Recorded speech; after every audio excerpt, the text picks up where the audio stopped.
इन बातों के बाद यीशु ने फिर अपने आप को तिब्रियास झील के किनारे शागिर्दों पर जाहिर किया और इस तरह जाहिर किया। शिमोन पतरस और तोमा जो तवाम कहलाता है, और नितनेल जो कानाई गलील का था, और जब्दी के बेटे और उसके शागिर्दों में से 2 और शख्स जमा थे। शिमोन पतरस ने उनसे कहा, मैं मछली के शिकार को जा रहा हूं। उन्होंने उससे कहा, हम भी तेरे साथ चलते हैं। वो निकलकर कश्ती पर सवार हुए, मगर उस रात कुछ न पकड़ा।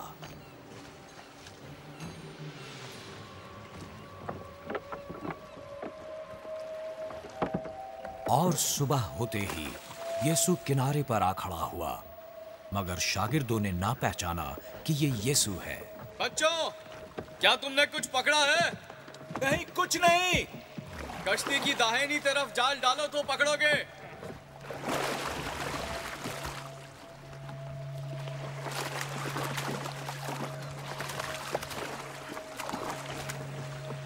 बस उन्होंने जाल डाला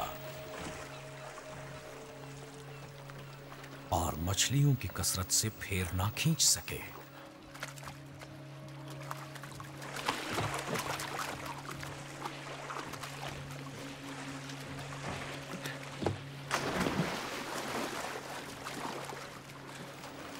उस शागिर्द ने जिससे यीशु मोहब्बत रखता था पतरस से कहा, ये तो खुदावन है।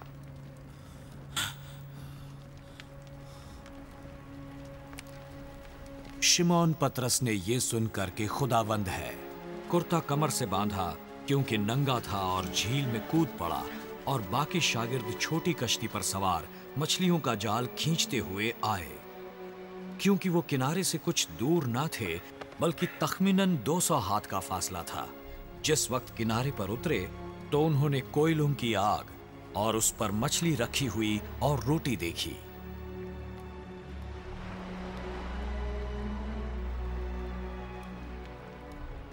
जो मछलियां तुमने पकड़ी है उनमें से कुछ लाओ। शिमोन पतरस ने चढ़कर 153 मछलियों से भरा जाल किनारे पर खींचा, लेकिन बावजूद मछलियों की कसरत के जाल ना फटा। आओ, खाना खा लो।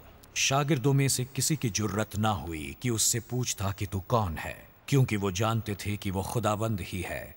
यीशु आया और रोटी लेकर उसे दी, इसी तरह मछली भी ली। यीशु मुर्दों में से जी उठने के बाद ये तीसरी बार शागिर्दों पर जाहिर हुआ। और जब वो खाना खा चुके, यीशु ने शिमोन पतरस से कहा, ऐ शमून यूहन्ना के बेटे, क्या तू इनसे ज्यादा मुझसे मोहब्बत रखता?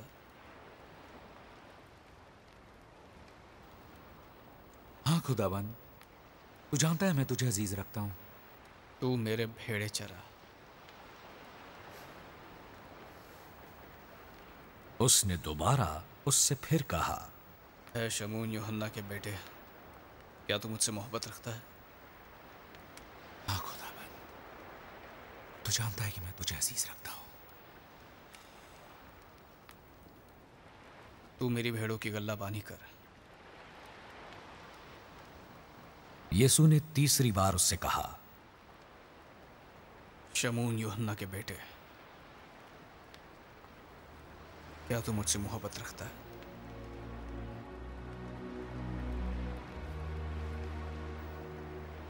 इस सबब से पतरस दिलगीर हुआ, क्योंकि यीशु ने तीसरी बार उससे पूछा, क्या तू मुझे अजीज रखता है?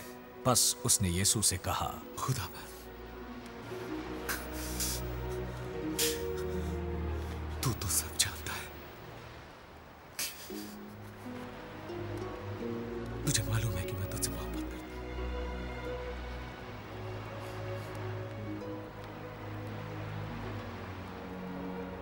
तू मेरी भेड़े चरा।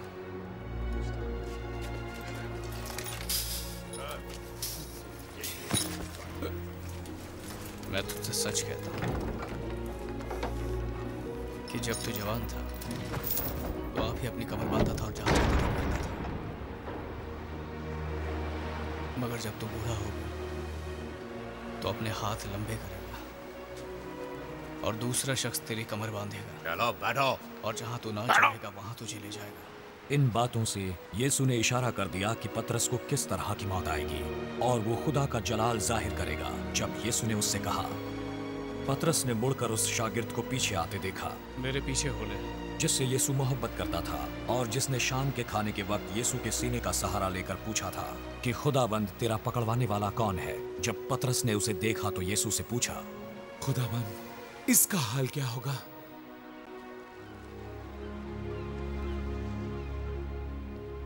अगर मैं चाहूं कि ये मेरे आने तक ठहरा रहे तो तुझको क्या, तू मेरे पीछे हो ले।